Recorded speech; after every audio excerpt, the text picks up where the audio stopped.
Hey, it's me, Destin. There's a story that I've been trying to tell for a very, very long time, and I tried to tell it back in Peru in 2012, and I failed.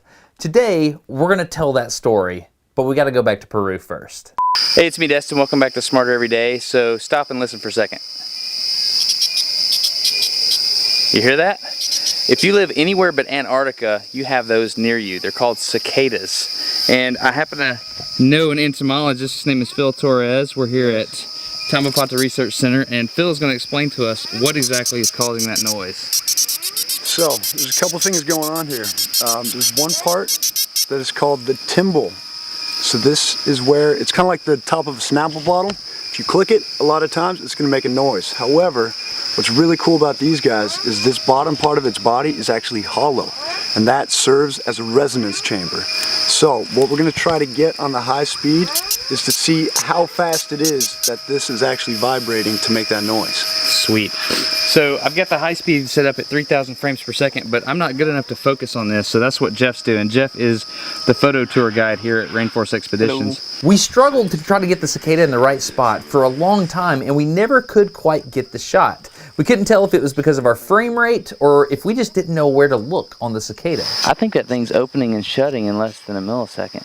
No way. It actually ended up being 6 milliseconds, but more about that later. I want you to understand the reality of cicadas in Alabama right now. As you probably heard by now, there's two different broods of cicadas. Some pop out after 13 years, some pop out after 17 years. I think we have the 13-year brood here in Alabama, or both, I don't know. But what I do know is they're absolutely everywhere. Like, you'll be driving down the road and a cicada will just land on your windshield wiper and hitch a ride, in this case, for 5 miles, which blew my mind that he was able to hang on that long. I went to one of my favorite restaurants the other day. There's just a cicada in the floor, and the people that own the restaurant, they keep a very tidy restaurant, but if the door opens for any amount of time, you're just gonna get cicadas. It's just gonna happen. They're like ants now. Noted. So these are coming out of the gutter? They're just everywhere. This particular tree, for some reason, look at all the holes in the ground where they've been coming up. Oh my goodness. That's nuts. So they must come up, crawl up the tree. Is this, what kind of tree is this? The cicada tree. Is that? And then these are all their, I guess they're called shells, but like, look at this. It's nuts. And it doesn't smell great. It's inches thick. It's crazy. That is a lot of cicadas. So to be clear, these cicada exoskeletons are the result of the cicadas, which have been living underground for years and years and years, depending on what brood it is, 13 or 17 years. They've been living underground, sucking sap and nutrients off of tree roots. They come up out of the ground, and then they hang on a tree, they shed their exoskeleton, they have these wings, and then they go try to sing and mate. And what we've been trying to show with that video in Peru, which was this slow motion camera right here, we were trying to show what's making the noise, like what part of the cicada is so loud, that timbal that Phil was talking about. Now, the fact that this camera couldn't show it is a significant thing because this goes thousands of frames per second.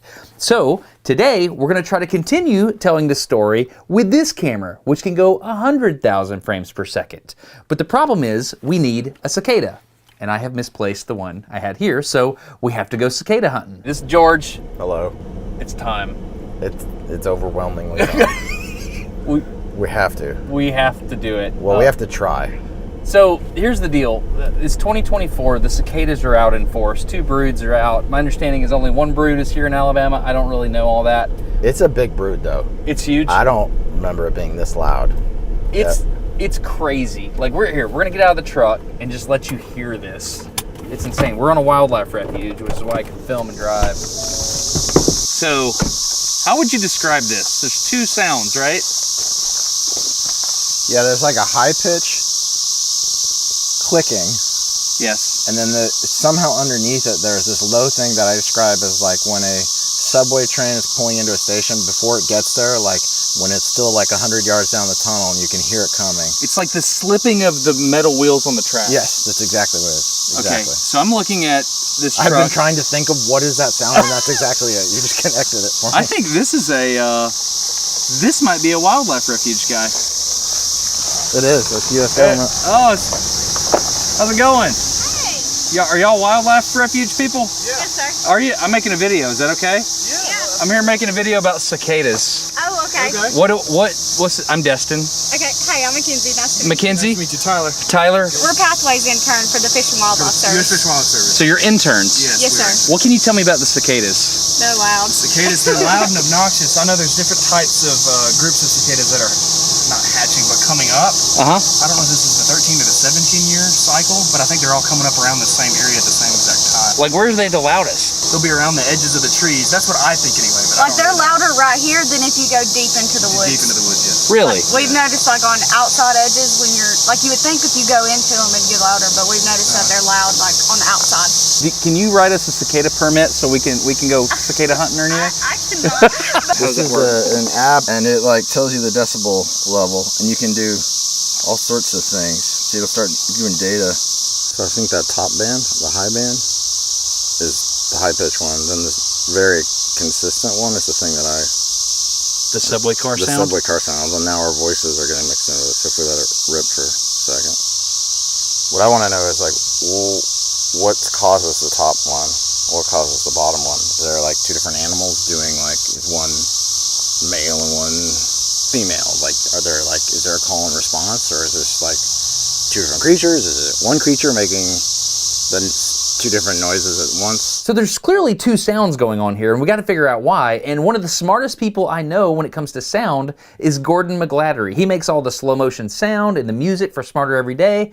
And to top it all off, the first time I ever collaborated with Gordon, he wrote a song called Cicadas Waltz, which actually incorporated the sounds of cicadas into the song. I made a slow motion video of bottles blowing up, and Gordon made a song for that video. So let's ask Gordon what's going on. All right, this is Gordon, Shell in the Pit. He does all the audio and the music you're gonna hear later in this episode. Gordon wrote it. Did you get the file I sent you? I did. Can you open that, please? Yes. Out in the field, we saw two frequencies, and I want to show it to you. What is this? This is a spectrum analyzer. Spectrum analyzer. That stuff off to the right is us talking. Yeah, totally. I wish I knew what frequency that was. Are you Yeah. screen recording? That's us. I'm recording the data. Yeah. All right, so can you show us what's going on over here to the left? Okay, we have two distinct frequency bands. One is between 1,000 and 1,200 hertz, and then the other is roughly 3,000 to 9,000 or 10,000 hertz. If we listen to them separately, So that's what George says sounds like a subway car to him. One of the teachers around here said it sounds like the Star Trek teleporter. yeah, it's cool. The other one is, I think, the one that most of us would recognize as like, yeah, that's cicadas. So here's the question. What's the other one? What's the streetcar sounding thing? My guess is that these are not two separate insects. I think that would be the first thing we would jump to, is like, these are two different animals. But we can see that they are both happening all the way across. My second guess is that the cicada is resonating in two frequency bands, which is interesting because that requires two sets of vibration of some kind. I bet it maths out. You'll see that they're somehow related. Using the information we got from the wildlife refuge interns, we found a clearing that was about 100 yards away from the Tennessee River, and we found the mother lode of cicadas. We need a net. Why do we not have a net? There's gonna be one right here. Oh, they're doing it. They're making other cicadas. Oh, dude, can I see that? Yeah, do it. This seems to be the point. Look at this. They're mating. What are you doing under there? Well, when two cicadas love each other very much. This is how they make baby cicadas.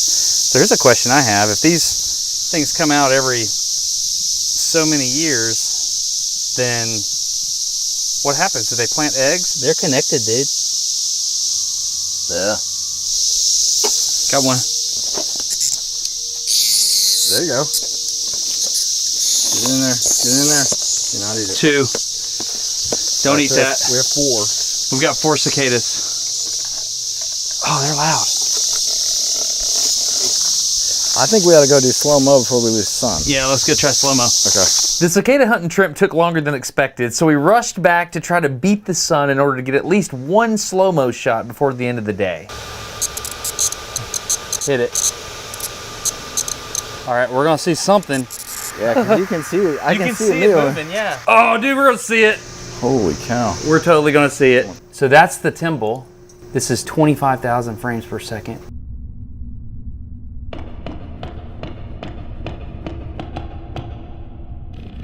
Oh!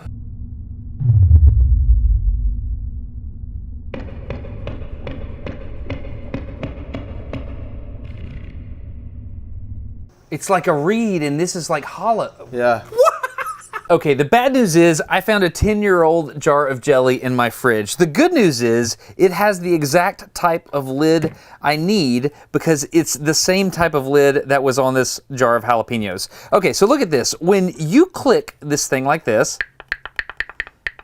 it's pretty loud, but when you put it on a resonant chamber, I don't know if you can hear that, it's a lot louder. That's how the abdomen of a cicada works. It's hollow on the end there, and so as the Timble's vibrating, it is resonating in the abdomen down below, which I think is fascinating. Now imagine, instead of just one Timble and a resonant chamber, imagine if we had a can like this, and we had one on one side and one on the other. It would be much louder. But it's not just louder because there's 2 Timbles. I've read some papers and they all have very interesting things to say. It looks like because you have a Timble on each side of the hollow cavity abdomen that it's something called constructive interference, which is interesting. Now, the cool thing about the cicada right here is if you look at a cross section of the hollow abdomen, you've got a Timble over here, and you've got a Timble over here. So that kind of acts like the 2 cans like this, only they're not popping like this. They're kind of folding back and dithering, or whatever we're going to figure out on the high speed. So when they're producing sound, they're being pulled by muscles like this. And because they're opposite each other and the muscles can control them at exactly the same time, you can create a sound wave from each at the same time, and they kind of hit and add together, and you get a much louder sound. I think that's amazing. And the thing that's really interesting to me is it's not a click like these jars like I was expecting. There seems to be a lot more going on than just one simple click. Your face, dude, is like, what? I just don't, like, I know Look at, okay, there he goes. We were at 25,000 frames per second. If we knew the frequency of the sound, we could calculate the vibration. yes. Yeah. We ran out of light, so the next day we went and borrowed a net from a gas station, and we went cicada hunting again. So I got a cricket bucket. They should be able to go in there without getting cooked. So it's an open top. Open top. We gotta transfer our most important message to this, I think. Cicadas do not eat. You get it? Yeah. Yeah, that's one. Get it. He's loud. Oh, he Oh. missed. Where'd he... That was nice. That was backhand. That was backhanded. That was backhand. That was impressive. That made up for a couple of the others. The couple were pretty bad. After we collected all of our cicadas for the day, we put them all in our little trap, we remembered not to eat them, and then we headed back to set up the slow-mo. This time, we were going to try a shot at 99,000 frames per second. Get it. Did it. Yeah, we got it.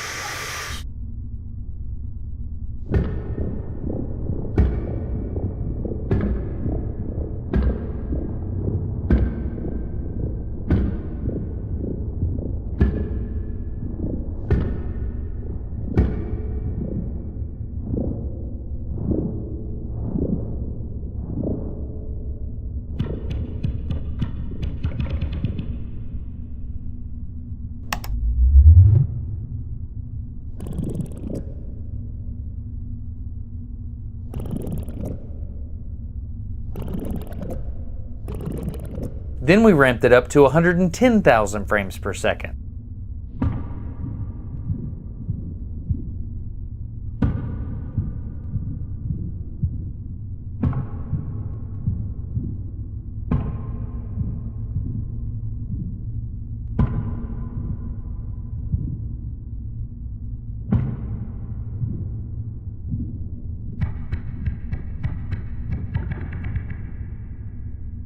If you look at several of the clicks over a sequence, if you realign it so that you can compare 3 different ones, you can see that the depth of the contraction of the muscle that's controlling the timbal is different on different strokes.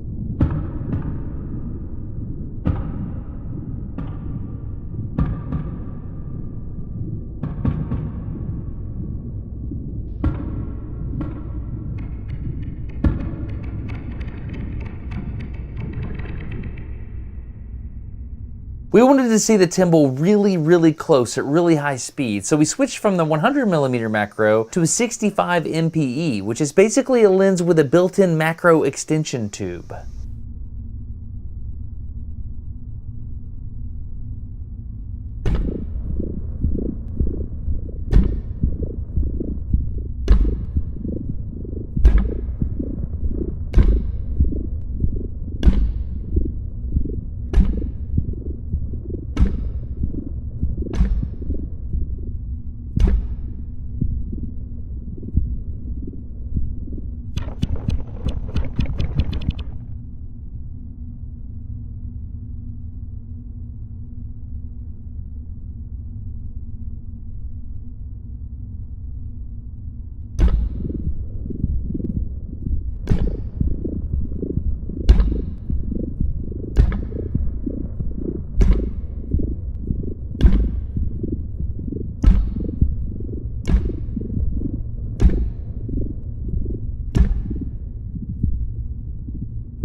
I don't think the muscle's pulling and relaxing, relaxing. It's pulling and it's getting each one of these strands essentially, and so it looks like it's going dung dung dung dung dung. Pull, vibrate, pull, vibrate, pull, vibrate. I think it's what's happening. But I think it has to overcome the force of each of the mechanical, the stress force of each of these. Yeah. So then that's what each one it goes. So it pops. I'm imagining an arch, and you have to buckle each arch, and it's easier to buckle a longer arch than it is to buckle a shorter arch. Mm-hmm. So if you pull from one side and you start pulling in, it's like a progressive buckling. Progressive buckling, is that a thing? A direct approach to progressive buckling design.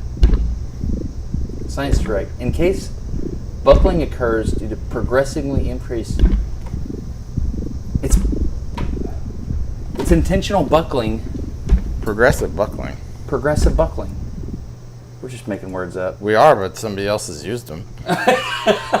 So, in a scientific paper. Okay, so we can clearly see what's happening mechanically, but it's not obvious how this is translating into sound. So it's time to go show this to Gordon and see what he thinks. It looks like it's caving in. It looks uncomfortable.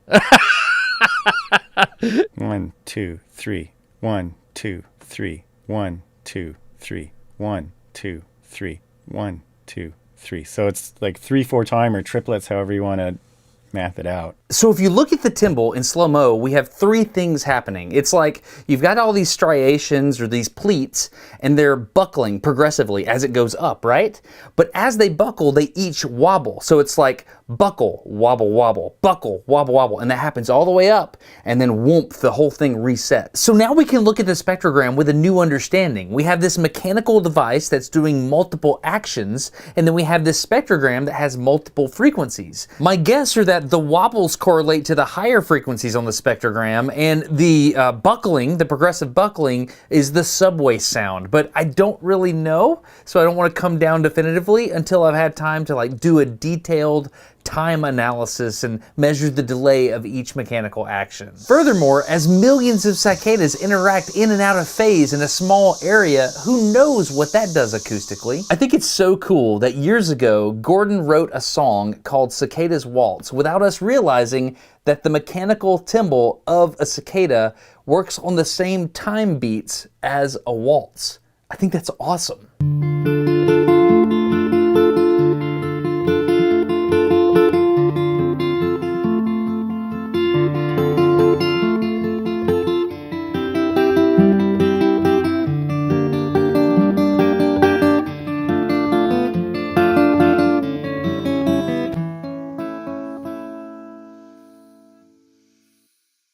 we have a problem. We have all of these cicadas left that we can't eat. And the way I want to release them incorporates the sponsor for today's video. Dan at Ridge said, Destin, we would love for you to incorporate our products into your video in some way. I'm going to test the relationship right now.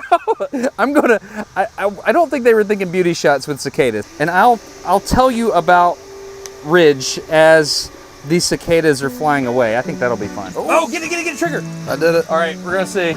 This is my wallet. It's called a Ridge wallet, and I'm gonna tell you why this is the ideal solution for carrying stuff in your pocket, like credit cards, money, stuff like that. I love this thing. It is my everyday carry, and my favorite thing about it is that I have an Apple AirTag on this thing. I like being able to pull out my phone and find my wallet. It's a big deal, but let me tell you some reasons why I think you should consider it. Number one, over 100,000 five-star reviews. That's a lot of people. Number two, it's crazy customizable. Like, you can get whatever color you want. It's like Legos. It comes with a little screwdriver. You can take it apart. You can do a money clip or a money strap, like a cash strap, or you can even put a little coin tray in there. You can like take it apart, and just the act of putting it together is kind of fun. You can also personalize certain models by putting your name or the name of somebody you're giving it to as a gift on there. Ridge has a new type of wallet that'll stick to your phone with MagSafe, which is awesome. But the question is, will cicadas stick to the wallet?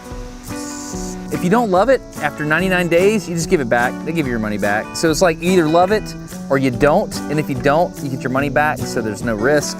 But you will love it because it's the answer. Like, I genuinely think it's the answer, for me at least. So go to ridge.com/smarter. And when you do that, I have asked them if they would throw in an AirTag money clip because I think it's awesome and it helps me find my wallet. Ridge is only doing this for Smarter Every Day. So if you go to ridge.com/smarter, when you spend at least 76 bucks, which is the cost of a wallet, you can get an AirTag money clip thrown in for free. If you want the free AirTag money clip, just add it to your cart, and then at checkout, use the promo code SMARTER and it'll take that cost away. That lets them know that you came from this video, which hopefully would incentivize them to sponsor Smarter Every Day in the future. So you'd be doing me a solid. Plus, you'd get the coolest wallet in the world.